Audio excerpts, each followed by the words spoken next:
افتخار احمد صاحب ہمارے ساتھ موجود ہیں۔ افتخار صاحب، ایک اور مقدمہ، ایک اور بڑی سزا۔ پھر میں اس سزا میں بھی وہی بات ہے نا کہ فواد چودھری کو سزا نہیں ہوئی، جین قریشی کو سزا نہیں ہوئی، کاسٹرو کو سزا نہیں ہوئی۔ تو یہ دیکھیں، یہ بات بڑی کلیئر ہے کہ اگر پروسیکیوشن ثابت نہیں کر پائی تو پھر ٹھیک ہے۔ اور میں آپ کو یہ بتا دوں، یہ ساری کی ساری سزائیں ان کے پاس ٹائم فریم جو ہے لیگل، اس کے اندر ان کو اپیلوں میں جانا ہوگا۔ لیکن میں آپ سے بات کر رہا تھا کہ کیا ہوگا خیبر پختونخوا میں، وہ بہت اہم ہوگا، جو بھی فیصلہ وہاں پہ کرنا پڑے گا۔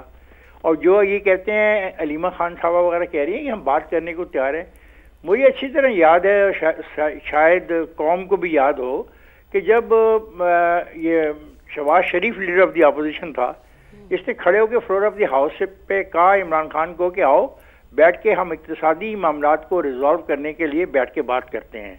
تو انہوں نے کہا کہ ہم چوروں، لٹیروں، فراڈیوں اور منی لانڈرنگ کرنے والوں اور ٹی ٹی لگانے والوں کے ساتھ بات نہیں کریں گے۔ چلیں جی، اس کے بعد پھر ان کے خلاف ووٹ آف نو کانفیڈنس ہوا۔ ووٹ آف نو کانفیڈنس سے لے کے گرفتاری تک اگر کوئی تجزیہ کار ایمانداری سے، خواہ اس کا تعلق کسی سیاسی پارٹی سے ہو، اگر ان کی تقاریر کو سنے اور ان کو اسٹڈی کرے تو وہ کیا کہہ رہے تھے، وہ سیاسی باتیں نہیں کر رہے تھے، وہ اس ملک میں عدم استحکام کو جنم دے رہی تھی ان کی تمام تقاریر۔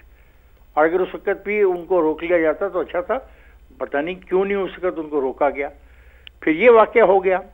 پھر اس واقعے کے بعد ایک اور کوشش کی گئی کہ الیکشن کی ڈیٹ کا تعین کر لیا جائے۔ کمیٹیاں بنی، پی ٹی آئی نے بھی کمیٹی بنائی اور دونوں کمیٹیوں نے فیصلہ کیا۔ پی ٹی آئی کی کمیٹی گئی اپنے بانی کے پاس فیصلہ کرنے کے لیے، تو بانی نے کہا کہ مجھے یہ ڈیٹ منظور نہیں، اس لیے ہم اس کا خاتمہ کرتے ہیں۔ چلیں، وہ بات بھی ختم ہو گئی۔ پھر اسپیکر قومی اسمبلی نے کہا کہ آئیے بیٹھیے، بیٹھ کے کوئی درمیانی حل نکالتے ہیں۔ انہوں نے اس کو بھی نہیں مانا۔ انہوں نے کہا ہم بات کریں گے تو صرف ایک ادارے سے بات کریں گے۔ تو یہ کہنا بہت زیادتی ہے کہ کوشش نہیں کی گئی۔ میں خود ایک ڈیموکریسی کا حامی ہوں، میں کہتا ہوں کہ اس کا حل تو کم از کم ڈائیلاگ سے ہی ہوگا نا۔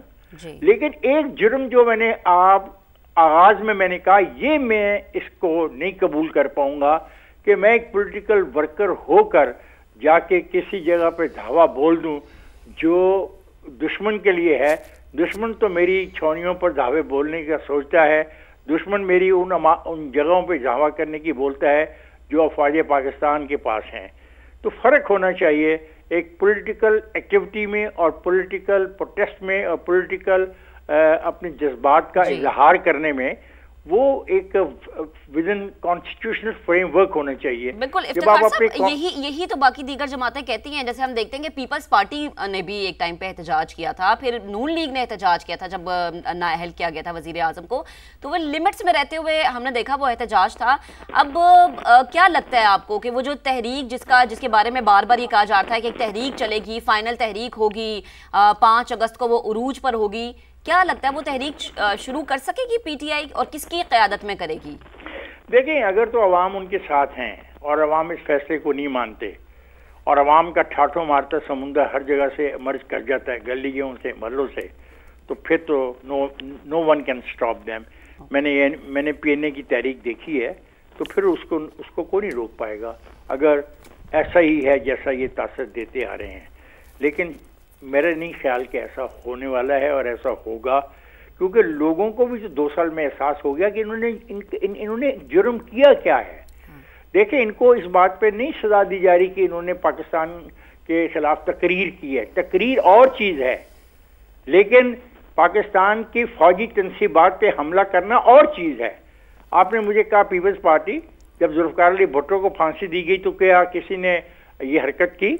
جب بے نظیر لاہور آئی اور پورا اس کا جلوس گھنٹوں اپنا نکل کے آیا چھاؤنی سے، ایک گملہ بھی نہیں ٹوٹا، پھر بے نظیر کی شہادت ہوئی تو کیا فوجی چھاؤنیوں پہ حملے کیے گئے؟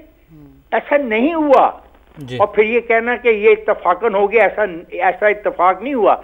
ہر جگہ پہ بیک وقت لوگوں کا اکٹھا ہو کر ایک ہی چیز کو ٹارگیٹ کرنا۔ مثلا لاہور میں گلبرگ کے اندر جس بلڈنگ پر حملہ کیا گیا، اس میں بینک تھا، جس پہ عسکری تھا لکھا ہوا،